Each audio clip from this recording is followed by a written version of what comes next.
गोस्वामी तुलसीदास जी ने जो पवित्र रामचरितमानस लिखा है, उन्होंने रामचरितमानस की रचना का आरंभ रामनवमी के दिन किया था और कुल 2 वर्ष 8 माह 26 दिन का समय लेकर शुक्ल पक्ष में राम विवाह के दिन इसे पूर्ण किया था।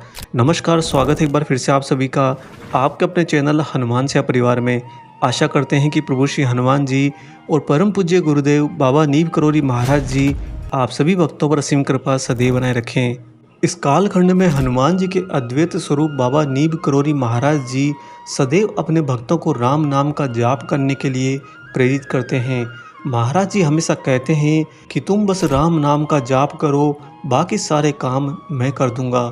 आखिर क्या है उन प्रभु श्री राम जी की महिमा, उनके राम नाम की महिमा, इसे जानने के लिए हम आपको यहाँ पर पहले सुनाते हैं संक्षिप्त में मानस कथा। दोस्तों, बात उस समय की है जब मनु और शत्रुपा परब्रह्म की तपस्या कर रहे थे। आपको बता दें कि मनु और शत्रुपा प्रथम मनुष्य हैं जो इस धरती पर आए थे। उनके बाद में मनुष्यों की श्रृंखला आगे बढ़ी थी।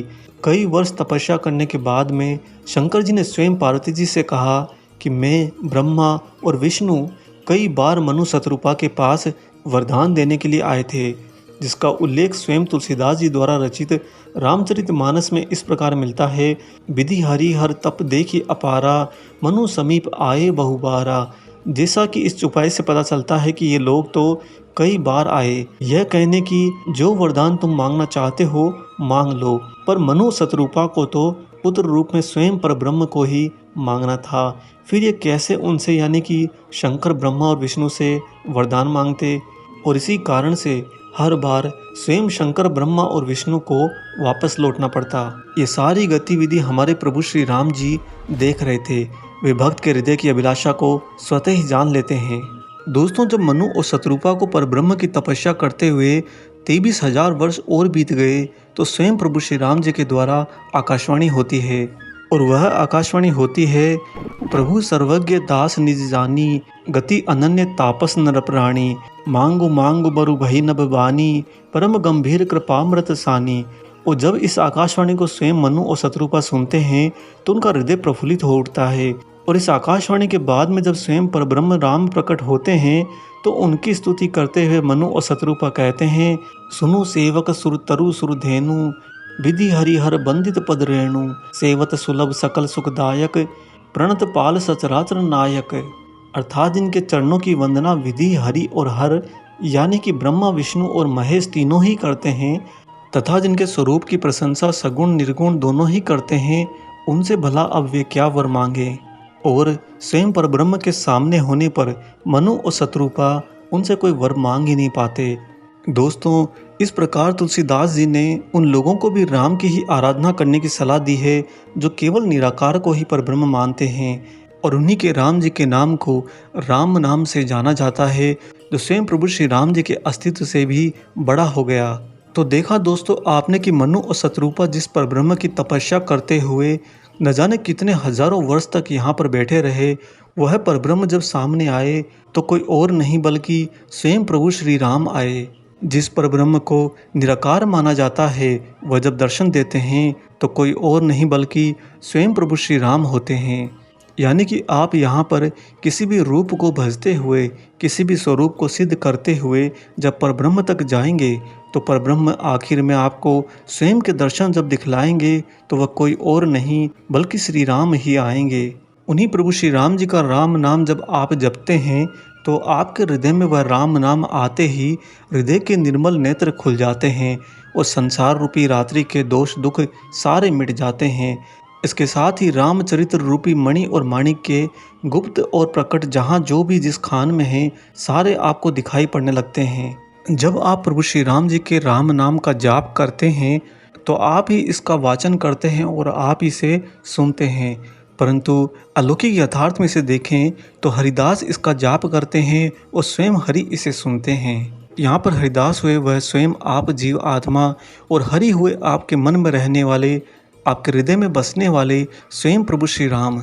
हम जब राम नाम का जाप करते हैं तो वास्तव में तो हम राम से शुरू और राम पर खत्म वाले चक्र के मध्य में ही विचरण कर रहे होते हैं और निरंतर विचरण करते रहते हैं। दोस्तों, ये राम नाम आखिर काम कैसे करता है? यह काम करता है जब आपका विश्वास 100% हो जाता है। यह काम करता है जब आपकी दृढ़ता इसके प्रति पूर्ण हो जाती है। और ये काम करता है उस स्थिति में जब आपका समर्पण स्वयं आपको ही त्याग देता है और प्रभु श्री राम जी का हो जाता है। ऐसे समय के अंदर जब आप राम नाम का जाप करते हैं तो स्वयं शिव, ब्रह्मा और विष्णु जी भी हस्तक्षेप नहीं करते। इसके साथ ही राम नाम का जाप करने से आपकी जो वाणी है वह बहुत ही ज़्यादा पवित्र और उत्तम हो जाती है, जिसके फलस्वरूप आपका अलौकिक प्रभाव धीरे धीरे बढ़ने लगता है। क्योंकि राम नाम का जाप करने वाला साधक जब समाज में, जब कर्म की दिशा में किसी अन्य मनुष्य या किसी अन्य समूह से कोई भी बात करता है तो उसके मुख से निकलने वाले सारे वचन उन्हीं प्रभु श्री राम जी के राम नाम के शहद में लिपटे होते हैं। और इस कारण से सामने वाले मनुष्य के हृदय को भेदते हुए उसे भी अपना ही बना लेते हैं। इसका भावार्थ यह है कि राम नाम जपने के बाद में कोई आपका शत्रु नहीं रहता। समाज के अंदर, परिवार के अंदर, मित्रों के अंदर सारे के सारे आपके हितैषी हो जाते हैं। और अगर कोई आपका कोई नुकसान करने या आपसे बुरे वचन कहने के लिए आपके नज़दीक भी आता है तो स्वतः ही वह मृदुभाषी हो जाता है। हम आपको यहाँ पर अपना एक प्रभु श्री राम जी के राम नाम का अनुभव सुनाते हैं।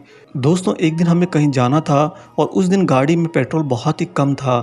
हमें पता था कि वह 3 से 4 किलोमीटर से ज़्यादा नहीं चल पाएगी और उससे 3 से 4 किलोमीटर की दूरी में कोई पेट्रोल पंप भी नहीं था। उस समय बस कोई कुछ कर सकता था तो वो सारा का सारा करने वाले स्वयं बाबा नीम करोली महाराज जी थे।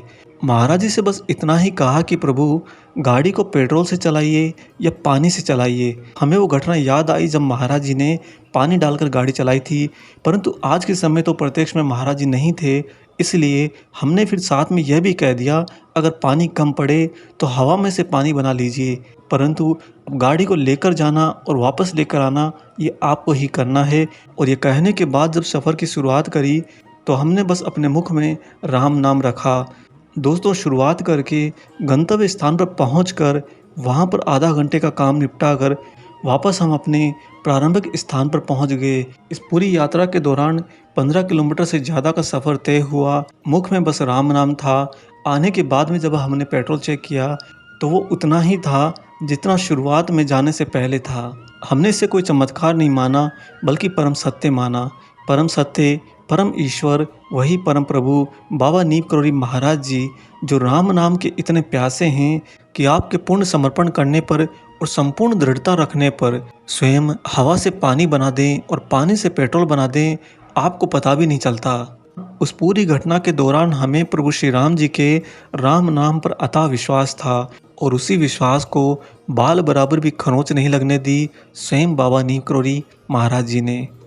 अगर आप परखने हेतु, परीक्षा लेने हेतु या बस यूं ही मेरा काम बनेगा या ना बनेगा इस संशय हेतु राम नाम का जाप करेंगे तो दोस्तों उसका फल नहीं मिलेगा। आपके राम नाम का जो जाप है वो ऐसी स्थिति में जहाँ पर आपको पता है कि अब आप कुछ नहीं कर सकते, सारा का सारा स्वयं महाराज ही कर सकते हैं, उस समय पूर्ण समर्पित होकर पूरी दृढ़ता के साथ में और ये विश्वास अपने हृदय की गहराइयों में उतारते हुए कि आपका काम 100% महाराज जी अब कर देंगे।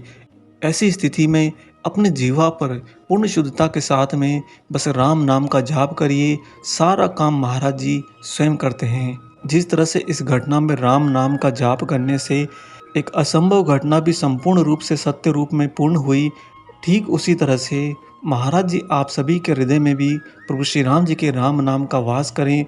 इसी के साथ हम आशा करते हैं कि आज का ये अलौकिक वीडियो आपको ज़रूर पसंद आया हो। वीडियो अगर अच्छा लगा है तो जाने से पहले इसे लाइक कर दीजिए और अगर आप चैनल पर नए हैं तो चैनल को सब्सक्राइब भी कर लीजिए। मिलेंगे बहुत जल्दी ही एक और ऐसे ही दिव्य अंक के साथ में। तब तक अपना और अपने माता पिता का संपूर्ण ख्याल रखिए और परम प्रभु श्री राम जी का निरंतर गुणगान करते हुए बाबा हनुमान और बाबा नीम करोली महाराज जी की निस्वार्थ होकर सेवा करते रहिए। जय सिया राम।